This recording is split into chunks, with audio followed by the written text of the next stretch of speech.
Magandang araw! Maligayang pagbabalik! Ang asignatura natin ngayong araw ay MTB para sa unang linggo, unang markahan. Ang layunin ng aralin natin ngayon ay nakasusulat ng salitang may wastong pagbaybay mula sa hanay ng mga salita sa nabasang seleksyon. Nagagamit ang kombinasyon ng panlapi at salitang ugat bilang gabay sa pagkuha ng kahulugan ng salita.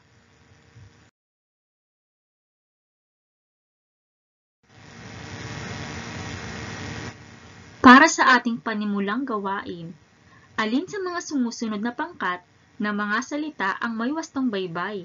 Ibigay ang salitang ugat nito. Halimbawa, letter A, katulong, letter B, katolong, letter C, katulong. Ang tamang kasagutan ay letter A, tulong.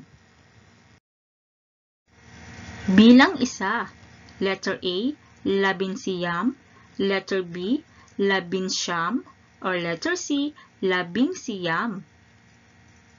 Tama! Ang tamang kasagutan ay letter A, siyam. Ikalawang bilang, letter A, magbisikleta, letter B, magbisikleta, or letter C, magbisiklita. Tama! Ang tamang kasagutan ay letter B, bisikleta.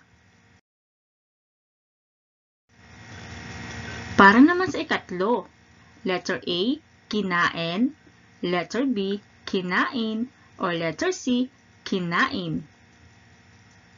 Napakahusay! Ang tamang kasagutan ay letter C, kain. Letter A, sumulat, letter B, sumulat, or letter C, sumulat. Tama!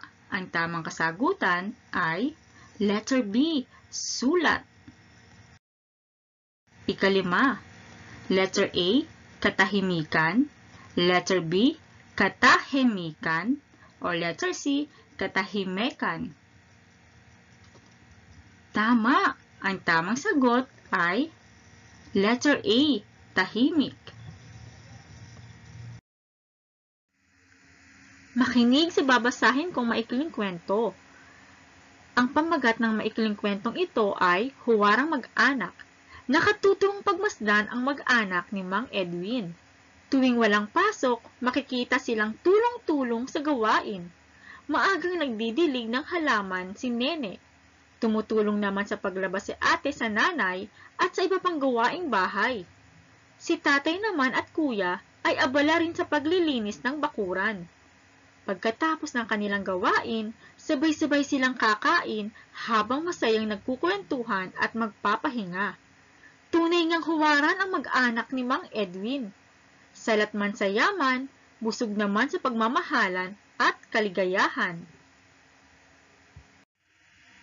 Halika, sagutan natin ang pagsasanay isa. Ang mga salitang nasa loob ng kahon, kung ating susuriin, ay may mga silabang idinagdag sa bawat isa. Ano-ano kaya ang mga ito? Una, pagmasdan. Ano kayang silaba o panlapi ang idinagdag sa salitang pagmasdan? Tama! Ang tamang sagot ay pag. Very good! Ikalawang salita, gawain. Ano naman kayang silaba ang idinagdag sa salitang gawain? Magaling! Ang idinagdag ay ang in. Napakahusay naman! Ang sunod na salita ay ang paglaba.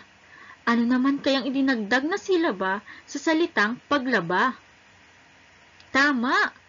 Ang silabang ito ay ang pag. Napakahusay naman!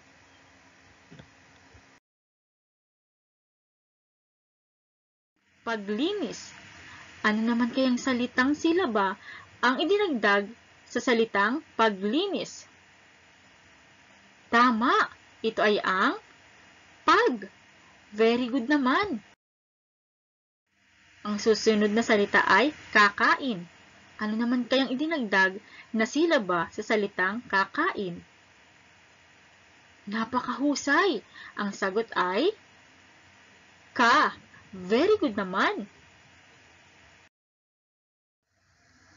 Sagutan naman natin ang pagsasanay bilang 2. Punan ang puwang ng mga salita mula sa talaan sa loob ng kahon. Isulat ang tamang baybay nito. Ang mga salita na nasa kahon ay huwarang, tumutulong, pahinga, bakuran, at paglilinis. Bilang 1, kailangan ng mga bata ng wastong tulog at puwang. Tama! Ang tamang sagot ay pahinga. Bilang 2, maraming tanim na gulay sa aming puwang. Napakahusay! Ang tamang kasagutan ay bakuran. Bilang 3, ang puwang ng paligid ay gawain ng bawat mamamayan. Tama! Ang tamang sagot ay paglilinis.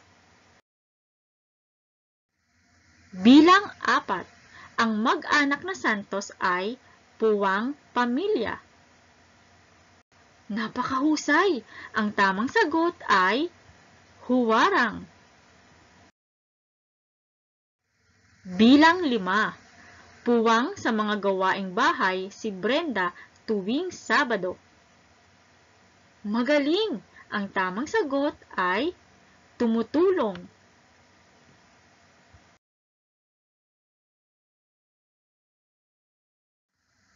Sagutan naman natin ang pagsasanay bilang 3. Gamit ang ibinigay na panlapi sa salitang ugat, tukuyin mo ang mga bagong salita at mga kahulugan nito. Halimbawa, ang panlapi ay ma, ang salitang ugat naman ay saya, ang nabuong salita dito ay masaya, ang kahulugan naman nito ay puno ng kaligayahan. Bilang 1, ang panlapi ay in, ang salitang ugat naman ay dilig. Ano kaya ang nabuong salita dito? At ano ang kahulugan nito? Magaling! Ang nabuong salita ay diligin. At ang kahulugan naman nito ay paglalagay ng tubig sa pananim. Bilang 2, ang panlapi ay mag, ang salitang ugat naman ay laba. Ano naman ang nabuong salita dito? At kahulugan nito? Tama! Ang nabuong salita ay maglaba at ang kahulugan naman nito ay paglilinis ng kasuotan gamit ang tubig at sabon. Bilang 3, ang panlapi ay ang salitang ugat naman ay sayaw. Ano kaya ang nabuong salita at kahulugan nito? Tama! Ang nabuong salita dito ay sumayaw at ang kahulugan naman nito ay kilos na may saliw ng musika. Bilang 4, ang panlapi ay ang salitang ugat naman ay laban. Ano kaya ang nabuong salita at kahulugan nito? Tama! Ang nabuong salita ay labanan at ang kahulugan naman nito ay pagsalungat.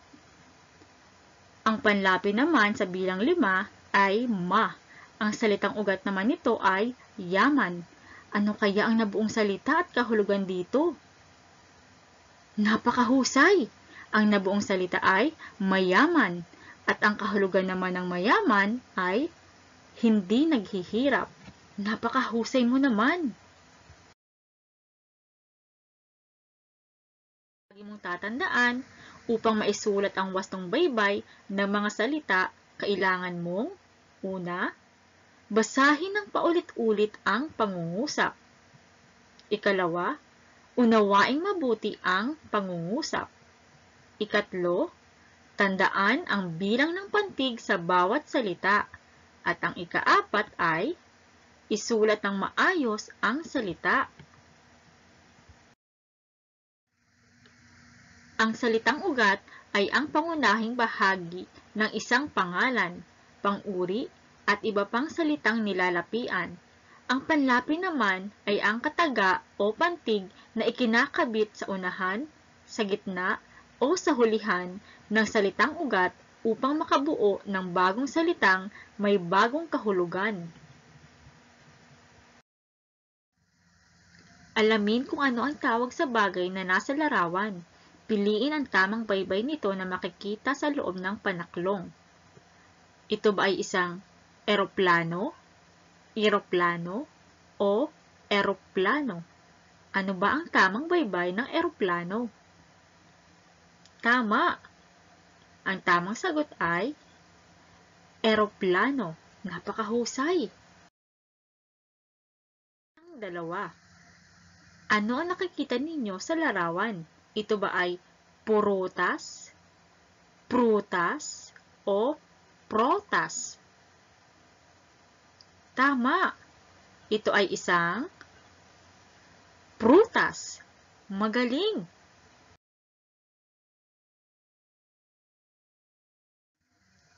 Base sa ibinigay na kahulugan ng salita, piliin kung alin sa mga sumusunod na pangungusap ang tama.